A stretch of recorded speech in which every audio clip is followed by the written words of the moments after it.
How do you calculate a correlation either in Google Sheets or Excel? It's quite simple. You go to the place where you want to enter it. So in my case, I want to enter it right here in cell S6.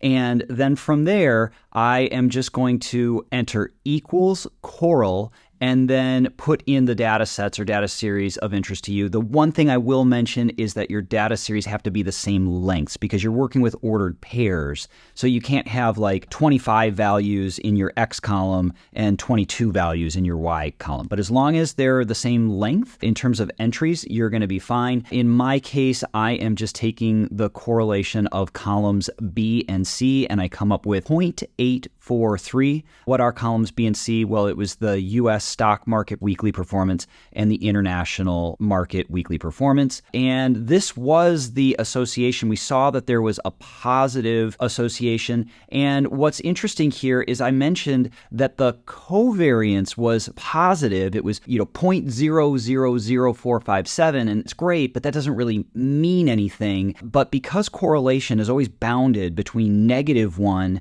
and +1, I get some sense of like, wow, I'm close to the +1 value. So there must be a fairly strong positive linear association between these two variables. That's the way to interpret that correlation coefficient.